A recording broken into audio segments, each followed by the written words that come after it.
Hey guys, Ian here, Manderside Media. Well, we got some cool stuff today to talk about. All right, stay tuned.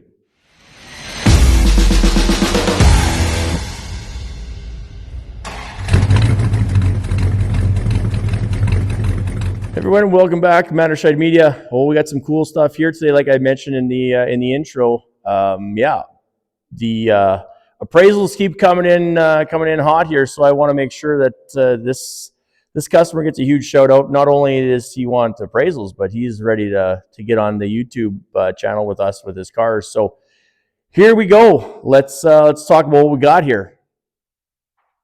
All right, that script can only be Dodge Challenger. All right, now this one here is a 1972 two fender tag card. Now, all of you purists out there, don't take away from this video and start commenting that they didn't make an RT in 1972. Well, you're right. You're absolutely right. Pat yourself on the back. This is a tribute to 71 in the decals and such. Obviously, the back tail panel is a 72, and it is actually a 72 Rally Challenger, which again is a rare enough car in itself. So we have, I'm going to go dive straight into the fender tag because I just had a peek at it and I think it is full, so full, we need two of them. So this thing is, so JS brings it to a Challenger Rally. 23 is the hardtop, H is a 340, 2 is 72, B is where it's made, and then the last 6 is the sequence number. But look how full it is. It's an American-built FY1 lemon twist yellow from the start, which clearly I'm a sucker for yellow, but I'm okay with the green just the same. Vinyl roof. Some of these I'll type these up and put this in the comment section below because to be completely honest, and I will never BS you through one of these videos, is I don't know what all these codes are just looking at it. It's the first time I've seen this car, and I want to do the video here instead of doing a walk around video and then doing voiceover later because I think it takes away from the videos personally. No. If you feel otherwise, well, I guess that's your opinion, but I'm the one holding the camera, so sit back and enjoy. So we have power brakes, power steering. This one has headers and 3-speed wipers. 72 would be electronic ignition already, which is what we have there. Electronic ignition. Yes, it's not supposed to have a dual snorkel air cleaner in 72. It's a single snorkel, but orange. But again, not a big deal. This one here, fender mounted signal lights, hood pins. Now this front end is 72 to 74. Now there might be some slight differences. I will never pretend that I know everything. To the best of my knowledge, this is the same front end from 72 to 74. If someone cares to give me the Cole Notes version, if I missed something, by all means, go ahead and put it in the comments section. I'm fine with learning. I am fully capable of learning and fully comfortable not knowing everything, but I am absolutely willing to learn. So 72, we don't have the Mexican hat rally wheels anymore. We have these style. I actually don't even know what the specific name of the 72 to 74, 5, and 6, depending on what body style we're talking about. But these rally rims, centers stay the same from 72 and newer. Okay. This is the rally hood. Code for this is N95. So the 340 calls, which again, that should be as is. We'll bring the hood down a little bit. I know he's got this blocked up here. There we got the Dodge emblems across. There we go. Nice. So yeah, years back, my brother had a 72 Challenger. It was a white one with a 383 in it. Not original to nothing. It was a 318 car, but those cars, this one included, they just look good standing still, in my opinion. Every Mopar, pick your color, I don't care. There's just all of them to me, and which is why they probably appeal to me the most, is they just look mean, and they had just so many radical options, along with radical colors this year. Not being the original color, but the FY1 Lemon Twist Yellow was a high-impact color as well. So you had in 1970, I mean, you could be somewhere in that 30 color range, 72, maybe a few less, but still had quite a bit of, let's get down in here. Come on, camera, work with me. There we go. Okay. So we have a standard dash assembly, automatic on the floor, console. So C16 is console. I think C56, I think, is the bucket seats, I believe. And then I like these embroidered floor mats that Year One used to have them years ago. I'm not sure. Probably Legendary sells them now. I haven't purchased any for quite some time. This is a hood release inside optioned car, so we give that a yank to get that initial opening of the hood. Very standard. Oh, we have an air conditioning dash. Those vents are air conditioning. So this must have been an air conditioned car, at least an air conditioned dash. I don't know that story, but if we're looking into the right there, that has the AC option. Okay. Wonderful. Very wonderful. So yeah, so this customer of mine here for the appraisals, he he purchased a car from my parents a long while back, which I'm gonna just quickly have a peek at because it's been such a long time. So this is N41, N42. So we have the chrome tip exhaust and their quad exit on the Challengers. Yeah. And then there's obviously the V1X is the vinyl roof. But just a super, super cool car. Okay, so now we're just gonna sneak over here. The owner said, "Oh, sorry, it's a woodworking shop on top of this." So I said, "Don't worry about it. My dad's been a carpenter for 40 some odd years. I know what sawdust is, and I know what kind of filing system sometimes it takes here. But I want to get to this one, and I'm gonna go to the fender tag.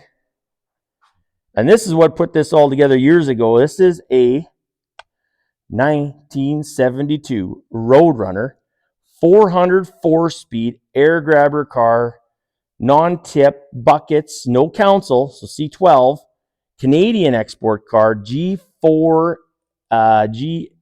sorry, which is the Winchester gray with black interior. So this guy, and again, I don't try to give out names and locations because, again, I appreciate them letting me do these videos. But the owner here bought this car for my parents that we had bought somewhere in like 2004 or 5, I want to say. And we pulled it out of the coldest day of winter. We got it out of the Grandora area, so it'd be west of Saskatoon, northwest of Saskatoon. And then it ended up with this gentleman, and it's in the process of being restored. So that car brings us now full circle as to why we're here, because through some kids' activities, we got reconnected, and yeah, now we're doing YouTube videos and appraisals. So I'm going to do this one here next. There's one more that you can't see in the shop because it's not here. It's hiding somewhere else. I'll do a separate video on that one. Now this one here is a 1968 GTX tribute car as well. And this one is really cool. It has 440 done right up with sniper fuel injection, along with a 4-speed. So yeah, this has all the right GTX look. And I know, again, the purists are going to say those 15x7s and 15x8s are incorrect from original. That is also correct, but that is fine. We are not concerned about that. I put the exact same tire and wheel configuration. Mine are BFGs, but same sizes on my Hemi car, and I just think it looks better. There's such a big wheel well here that this fits so good. And 68, so this was a sports satellite. I think it's RH, I believe. Yeah, RH 23 F8. Okay, so this was a 318 car, which is now, I mean, if you wouldn't look at the VIN number, you would be hard-pressed to not tell me that this wasn't a true 68 GTX. So this gentleman is in the process of hopefully filling his lifelong goal as owning one GTX from every year. So if you got this video, you're watching this video, and you got a GTX hanging around, hit the comment section or private message me, and I'll pass this on. And I had 2 GTXs. That one's on the channel, the 71 Butterscotch one. It's gone. It went to Edmonton. And I had a 68 ragtop I can't remember exactly. I was trying to tell him when we sold it, but it was a red one, white top, red dash, white seats with a white stripe. So it looked like it was a 68, but it was a convertible that was, again, sitting in Saskatchewan for years. And we just decided not to restore it and sold it, and it went to Ontario. So that's unfortunate because I know this guy, we probably could have made a deal because he is just super awesome. When we're talking about the car community, I mean, there's some car community people that I'd rather not spend my time with, and that's like anything in life. But this gentleman is just awesome. We hadn't talked, well, no, probably would say almost forever. And when we were talking about getting together for these appraisals, I'm sure we were on the phone for well over an hour, and we just kept on and on and on about this, that, and the other stuff, which I prefer. It's so good. I mean, the world is really a small place if you try to downsize it a little bit and try to make some connections. So yeah, it's cool. Well, I'm not really too far from where I grew up, but really had no idea this stuff is out here. So anyway, so back to here, we got, let's crack this open. And we have, again, be very careful. Witness, I didn't hit the Challenger. So bench seat with the fold down armrest. So buddy seat, we had the 4-speed, now 68, it's the wood grain ball. So this one, I'll zoom in on the other side, but we'll get in there. We have wood grain steering wheel, tack, then 68 with the sweep gauge. So that takes us up still 150 mile an hour, but the sweeping gauges. Yeah, nothing too crazy to report here. These interiors are all, I would say, fairly basic, but still as functional as you need and plenty of space for 6. Probably could do 7 if you got small kids in there too. Now, GTX has the wood grain in the dash. Now, if you did see the other video on that yellow GTX, that's 70, that one was missing the wood grain, and when it was restored, the gentleman just didn't put the pieces back in. So we actually had them, and I forgot to mention that. So this one does have the wood grain. The GTX always was and always will remain the executive muscle car. So you had the Roadrunner, which was your budget car, and then you went to the GTX, and that got you more trim. So we have the wheel well moldings. Again, being this one's a tribute, it's not necessarily coded for it, but a GTX would technically have more trim usually. The 68, that the rag top that we had, did have that. If I could find some pictures, I might piece a video together to explain that car, because it was a super cool car. It was actually an unfortunate event that got us that car, because the gentleman who owned it got killed by a drunk driver on the highway, so that was awful.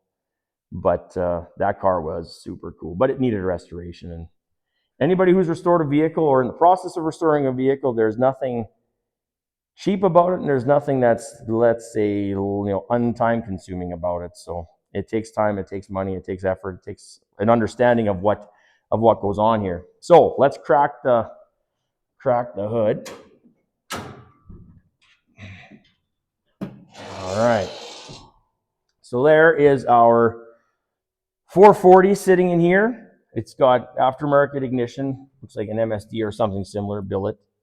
And then we have Sniper fuel injection on this one, which I have seen a few kits. We've installed one kit. They seem to work pretty good. Just need enough drive time to have them, I guess, relearn, or learn, I suppose, not relearn. Manual steering car. And then, yeah, we have manual brakes. And this one has 2-speed wipers.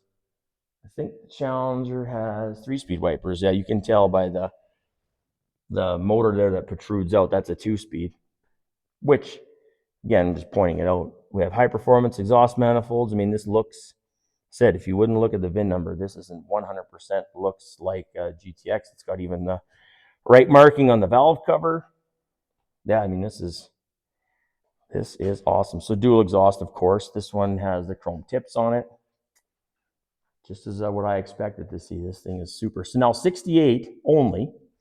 If we're going to talk fresh air hood, we'll talk fresh air hood here, air grabber for Plymouth and Ram Charger for Dodge.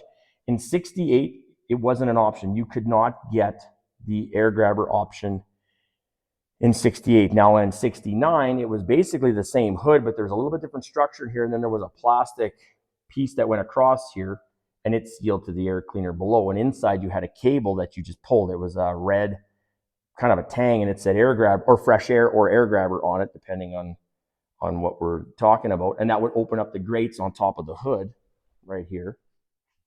Okay.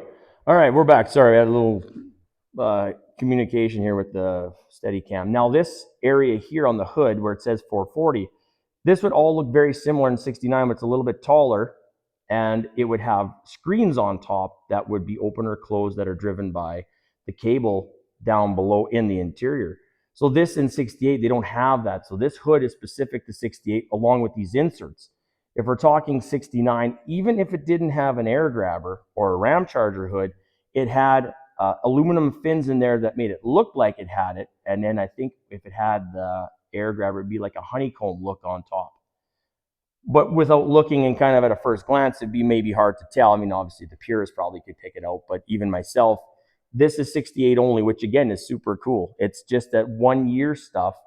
And when you're looking at B bodies, 68, 69, and 70, there's one specific thing for each year. So 68 is no air grabber, 69 is an option with different inserts, and then 70 has the trap door that opens in the middle. And again, they don't really, I mean, you can put a 69 hood on a 68, and I mean, there's nothing wrong with that. But if you're looking at, you know, something that's going to be a higher value, or you're going to spend, you know, spend all your money on something for an investment, these are all those little things that matter to add up value in your purchase. But this one here represents a GTX as good as an actual GTX minus a VIN number. This thing is super awesome. I'm sure it drives like a dream.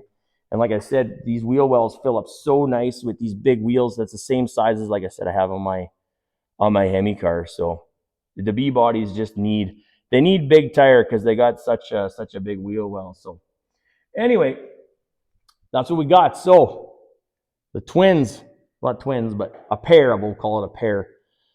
So like, subscribe, comment, tell all your friends. Again, big shout out, thanks to the owner here of these cars to let me just sneak in here and do these videos. And yeah, without the consent of the owners, I mean, I would have no videos. So like the channel is rolling because there's just awesome car people out there. So thanks again. And yeah, we'll see you again real soon. Bye for now.